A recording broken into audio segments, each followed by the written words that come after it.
Well, the South African women's football team, Banyana Banyana, expected to arrive back home tonight after a somewhat disappointing showing at the Women's Africa Cup of Nations campaign in Morocco. Banyana went to North Africa to defend, or as defending champions, and have come home empty-handed, having finished fourth in the tournament. SABC News anchor, in fact, Mawande Mateza is live for us at OR Tambo International Airport. Mawande, have they touched down yet?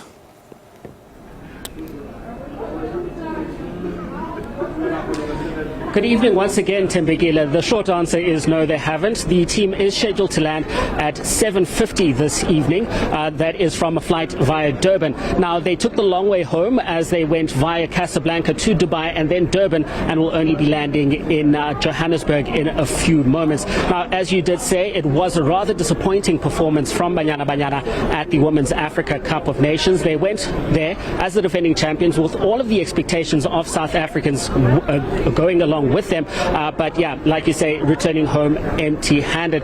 And as you can imagine as well, there is a quite quiet airport at the moment. There is none of the fanfare, South African flags and celebrations that usually you would associate with the national team arriving home from an international competition.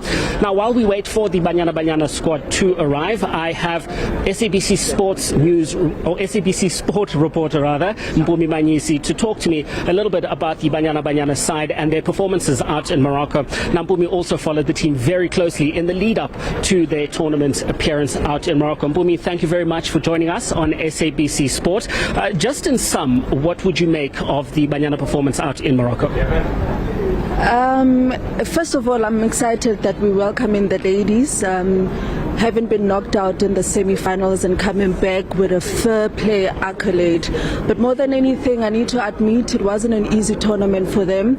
A lot of factors coming into play, particularly things that have been happening on and off the pitch. Off the pitch issues were highlighted. On the pitch issues, I feel like the ladies were slightly struggling, particularly in the group stages, considering the fact that I personally think we were in the least tough Group C, competing against the likes of Tanzania, a team that has not been in this competition since 2010. Ghana themselves, they were not in the previous championship, lost a spot at the hands of Nigeria. So we were in a team where we were in a group where we were supposed to dominate, because these teams were trying to find themselves. But more than anything, kudos to, I will single out one player that I have in mind, which is Andile Dlamini. If it wasn't for Andile Dlamini, we wouldn't have survived leaving the group stages. For the mere fact that they're coming back as semi-finalists, I think it's good enough. Now, there would have been a lot of expectation from South African fans in the lead up to the tournament. They played 6 matches before this year and they'd won all 6 of them. But in the tournament, I don't think we saw the best of Banyana Banyana or the Banyana Banyana standard that we're used to seeing. What went wrong for them?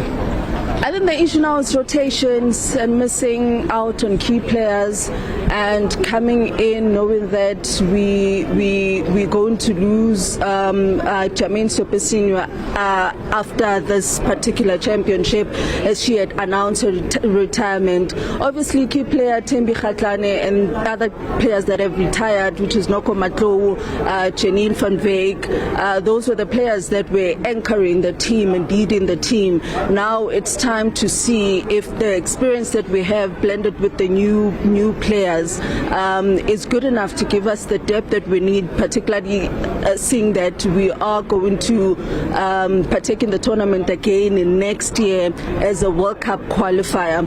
So I think heading into the World Cup qualifiers, I think we need to trust ourselves more.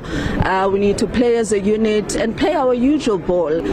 Desiree Ellis would say it all the time, put the ball on the ground, because physically we're not present. Remember that, play to your strengths. So it's something that I think we were not consistent in, but more than anything, they are back to reflect, work on those mistakes and rectify those mistakes and make sure that we are fit going into the next championship, which is a World Cup qualifier for 2027 World Cup. Well, now, having a look at the squad for this year's tournament, 14 of the players that won the Women's AFCON Championship in 2022 were present. Is it a case of too much turnover, or is it a case as well that we're seeing a little bit of the star players and the key players back then also aging and perhaps decreasing in their level of performance? It's one thing to have experience, but it's another to make sure that the players blend. We were used to the usual trio, which is Thembi Kgatlana, Hilda Makaya, as well as Jermaine Siopesinywe. But this time around, Hilda came into the championship injured. She was struggling. She was recovering. You saw her performance. She wasn't at her best. Not only that, obviously Thembi Kgatlana was not there. Jermaine Siopesinywe as well, playing as a number 9. That's not her usual position. So at some point, players with their experience were misplaced. So in terms of technically, I think in terms of our technical team, there were certain decisions that were made that did not work for our team. Too much rotations and also just not having the usual blend and the usual formations that we are used to. I think that was a major factor in us seeing the results that we saw in this particular championship. Now, there will be a debrief of the tournament, and Coach Desiree Ellis will get to have a review of her team's performance and everything that went on before and during and after the Women's AFCON in Morocco. But then we have to look at the future. You did say that we've got World Cup qualifiers to look forward to in the near future as well. What happens to this Banyana Banyana side? What happens to Coach Desiree Ellis as well? Now let's play more friendlies. Let's blend in with youngsters. Let's give them the opportunity to play also against the toughest teams in Africa, because it's a hint of what they're going to face when they get to WAFCON. We want to see the likes of Casey Gordon stepping in. We want to see Adriel Mibe. We want to see Aisha Musas and all of those players coming into play. Bonolo as well, you know. Also blended with our senior players, and yeah, hopefully we'll still see the likes of Andy Ledlamini coming back, and we'll see the likes of Bambanani Mbane. I know she's more of a senior defender now, which is okay, taking in Noko Matlo's now position, who was one of the leaders leading from the back. She can also do that, and it's good to see that she's not only a leader on the field, but she's a leader of the field as well. Also making it to the final 11 tells you something. 3 of our players there. Hopefully we can see those players also being a part of our squad that will lead the team in the 2026 Women's Africa Cup of Nations. Mpumi Manyisi, thank you very much for joining us on SABC News. That was SABC Sports reporter Mpumi Manyisi with a rather measured and optimistic view of Banyana Banyana's performances out at the Women's AFCON. While the rest of South Africans may be disappointed with their 4th place finish and returning empty-handed, there is still some cause to see a silver lining and be optimistic about Banyana Banyana's future.